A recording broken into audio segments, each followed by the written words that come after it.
आदरणीय दर्शकवृन्द नमस्कार। आजको भिडियोमा म चाहिँ बेन्जामिन ग्राहमका अनुसार भ्यालु इन्भेस्टिङ भनेको के हो, जुन चाहिँ फन्डामेन्टल हेरेर शेयर किन्ने अन्तर्गत पर्छ। त्यो के हो, फन्डामेन्टल हेर्ने भनेको कस्तो हो र कुनै पनि शेयरको उपयुक्त दाम कति हो, कसरी पत्ता लगाउने भनेर Benjamin Graham the intelligent investor नामक किताब विश्वविख्यात सबै शेयर लगानीकर्ताहरूले विश्वभरि नै रुचाएको पुस्तक हो। तिनका लेखक बेन्जामिन ग्राहमका अनुसार कुनै पनि शेयर उपयुक्त दाममा किन्यो भने मात्रै प्रतिफल पाउन सकिन्छ। लगानी बचाउनको लागि, लगानी नगुमाउनको लागि एउटा निश्चित मूल्यभन्दा बढी मूल्यमा ओभर भ्यालुड स्टकहरू कहिले पनि किन्नु हुँदैन। जतिसुकै राम्रो कम्पनी भए पनि आफूले हालेको मूल्य बढी भयो भने त्योबाट नाफा कमाउने, प्रतिफल कमाउने सम्भावना कम हुन्छ। त्यसका लागि उनले एउटा ग्राहम नम्बर भनेर एउटा फर्मुला दिएका थिए र मूलतः त्यो दुईटा कुरामा आधारित रहन्छ, price to earning ratio P ratio र प्राइस टु बुक भ्यालु। त्यो दुईटा कुरामा हुन्छ। अब यहाँहरूलाई त्यो कुराहरू थाहा छ भने ठिकै छ, राम्रो। थाहा छैन भने पनि म बुझाउने कोसिस गर्छु। मैले यहाँ नेप्से अल्फाको वेबसाइट र शेयरसंसार.com को वेबसाइट दुईटा खोलेको छु। सुरुमा दुईटा कम्पोनेन्ट मध्ये कुरा गरौँ, प्राइस टु अर्निङ रेसियो। कुनै पनि स्टकको बजार मूल्य कतिमा कारोबार भइरहेको छ त्यसको स्टक प्राइस भन्छ त्यसलाई, र त्यसको एक शेयर बराबर त्यसले कति आम्दानी गरिरहेछ, अर्निङ पर शेयर इपीएस हो। त्यो मूल्यलाई चाहिँ इपीएसले भाग गरेपछि आउँछ हाम्रो प्राइस टु अर्निङ रेसियो। जस्तो कि यहाँ हेरौँ, ग्लोबल आइएमई बैंकको अर्निङ पर शेयर छ 16.28 अनि अब अन्तिम प्राइस कति थियो, 240। यो 240 लाई 16.28 ले भाग गरेपछि हो आउने इपीएस 16. P ratio 14.74। अब पी रेसियोको आधारमा हेर्दाखेरि यो 15 भन्दा कम छ। बेन्जामिन ग्राहमले भनेको जस्तै उपयुक्त नै छ यो। र price to book value ratio पनि 1.5 भन्दा कम हुनुपर्छ भनेका थिए उनले।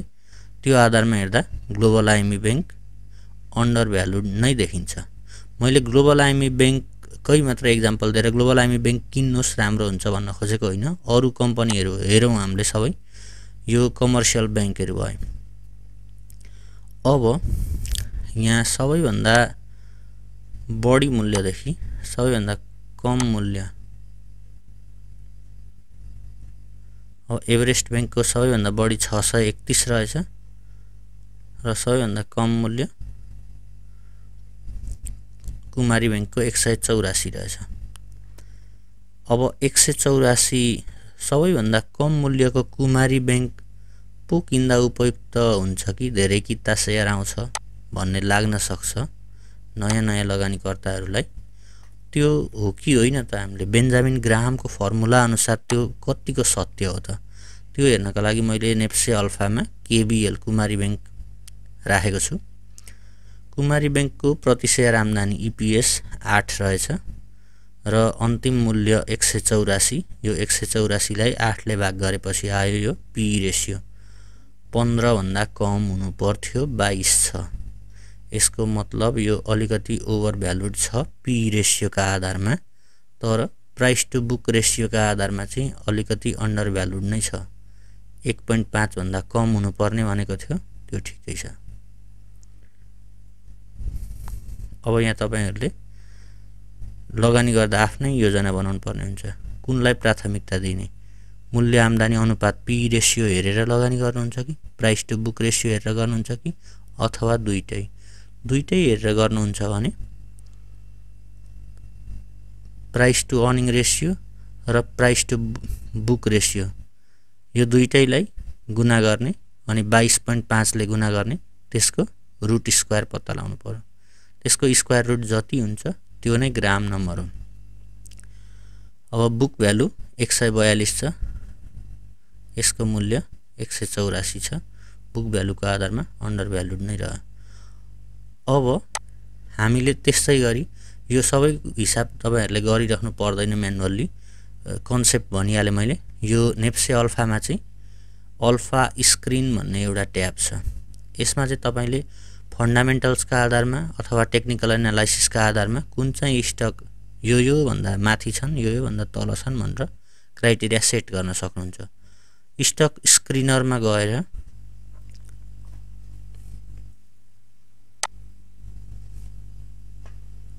ल अब नेट आइसकेको छ म फेरि सुरु गर्दै छु यहाँहरुले नेप्से अल्फामा गएर यो अल्फा स्क्रिनको ट्याबमा स्टक स्क्रिनर्स छ टेक्निकल स्क्रिनर फन्डामेन्टल स्क्रिनर यो फन्डामेन्टल स्क्रिनरमा गएर तपाईले कुनै पनि प्यारामिटरको आधारमा प्राइस टु अर्निङ रेशियोको आधारमा book value price earning growth ratio return on investment सबै यो हेरेर गर्न सक्नुहुन्छ हामीले अघि कुरा गरेको बेन्जामिन ग्राहमको फर्मुला अनुसार प्राइस टु अर्निङ रेशियो चाहिँ 15 भन्दा कम हुनु पर्थ्यो अब यहाँ 15 को अप्सन नभएकोले मैले 20 राख्दै छु धेरैवटा स्टक आयो भने हामी त्यो मध्ये पनि छानौला 20 भन्दा कम प्राइस टु अर्निङ रेशियो भएका कम्पनीहरु 17 वटा रहेछन् जम्मा नेप्सेमा र अधिकांश चाहिँ के छन् त भन्दा बैंकहरु विकास बैंकहरु एउटा ट्रेडिङ कम्पनी विशाल बजार कम्पनी अनि नेपाल ल्युब ओइल पनि रहेको छ म्यानुफ्याक्चरिङ एन्ड प्रोसेसिङको अब प्राइस टु बुक रेशियो पनि हामीलाई 1.5 भन्दा कम चाहिएको थियो त्यसैले यहाँ अब मैले बिलो 2 राखे यति गरिसक्दा हाम्रो त्यो 17 वटाबाट कम्पनी 12 वटामा झरिसकेको छ र नेपाल ल्युब ओइल बाहेक अरु सबै कमर्शियल बैंक रहेका छन् अब प्राइस टु अर्निङ बिलो 10 हान्यो भने चाहिँ यी 4 वटा मात्रै कम्पनी अझै अन्डर भ्यालुड कम्पनीहरु यी 4 वटा रहेछन् एनएलओ नेपाल ल्युब ओइल एकदमै राम्रो प्राइसमा पाए पनि यो किन्नै पाइदैन कोही सेलरै हुँदैनन् अब Nepal bank Nepal investment bank र प्रभु बैंक यो स्क्रिनरको आधारमा हेर्दाखेरि प्राइस टु बुक बिलो 1 त कुनै पनि नहोला सायद अरे प्राइस टु बुक रेशियो भन्दा कममा यो दुईटा बैंकहरु आइरहेका रहेछन् र बेन्जामिन ग्राहमको अनुसार हेर्ने हो भ्यालु इन्भेस्टिङ गर्ने हो लगानी एकदम डुब्ने कम सम्भावना भएका के छन् त अहिलेको लगानीको अप्सन भन्दा यी दुईटा रहेछन् तर तपाईहरुलाई यो दुईटा कम्पनीहरु मन पर्दैनन् भने पनि बिलो 20 गर्नु हो भने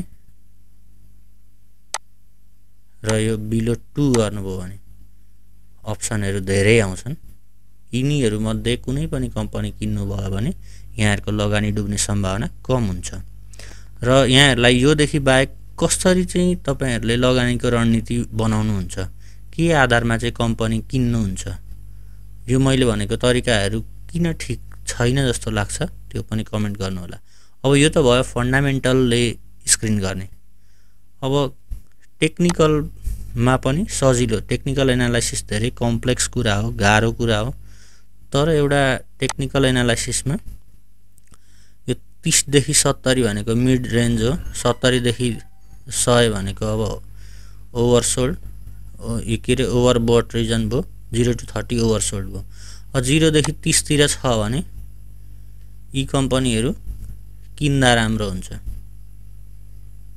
10 वटा मात्र इन्ट्री देखाउने भएको रहेछ मैले बढाइदिए ल यी कम्पनीहरु किन्नु उपयुक्त हुन्छ टेक्निकल एनालाइसिस मात्र हेर्ने फन्डामेन्टल केही नहेर्ने हो भने त्यसैगरी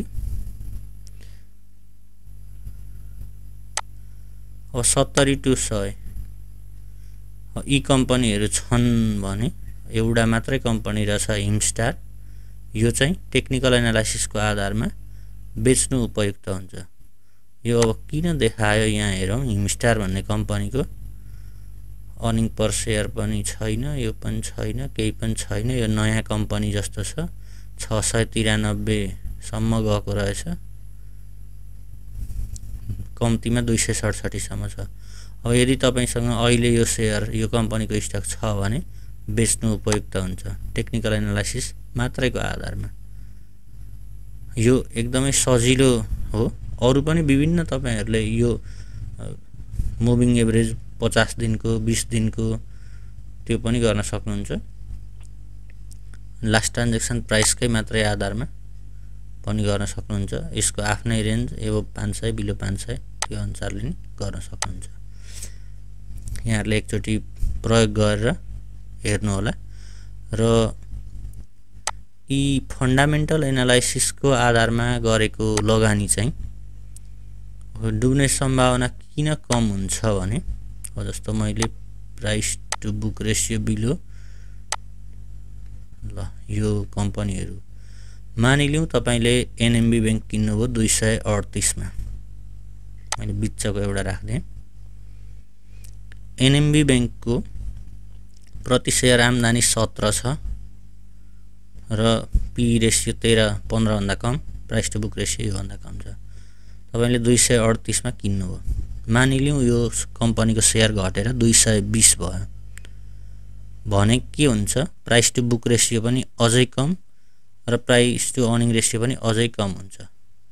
अझै किन्नको लागि राम्रो हो यो शेयर। अझै सस्तोमा अझै अन्डर भ्यालुड भयो, तपाईले यसलाई अझै थप्न सक्नुहुन्छ।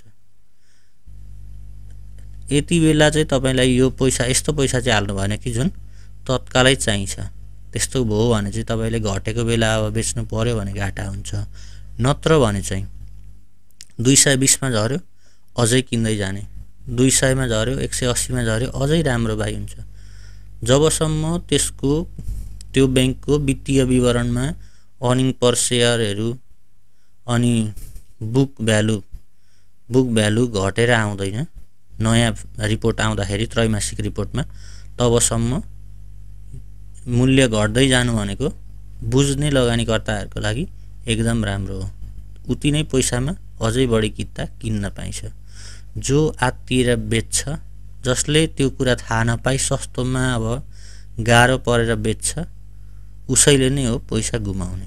त्यसैले यो सबै कुरालाई विचार गरेर लगानी गर्नुभयो, लामो टाइम फ्रेम राखेर लगानी गर्नुभयो भने मेरो विचारमा 5 वर्ष, अहिले त अब देशको समग्र अर्थतन्त्र कमजोर छ, तर चुनाव होला, स्टेबल सरकार आउला, सबै कुरा राम्रो हुँदै गएपछि देशको अर्थतन्त्रले एउटा गति लिएपछि 5 वर्ष 10 वर्ष आगामी दिनमा नेप्से पनि माथि जान्छ। सबै लगानीकर्ताहरु समृद्ध नै हुन्छन्। यो कुरालाई विचार गरेर लगानी गर्ने एउटा बानी बसाउनुहोस्, आदत बसाउनुहोस्। एकचोटी लगानी गर्ने अनि नहुने रहेछ भनेर पैसा झिकेर अन्त हाल्ने त्यस्तो कामहरु गर्यो भने चाहिँ अन्तत तपाईको लसमा नै जानुहुन्छ। त्यसलाई चाहिँ कसैले पनि बचाउन सक्दैन। त्यो कुरालाई विचार गरेर एउटा सुझबुझपूर्ण लगानी गर्ने बानी बसाल्नु होला। यो भिडियो यहाँहरुलाई कस्तो लाग्यो, यहाँहरुको प्रतिक्रियाको अपेक्षा गर्छु। हस्त धन्यवाद।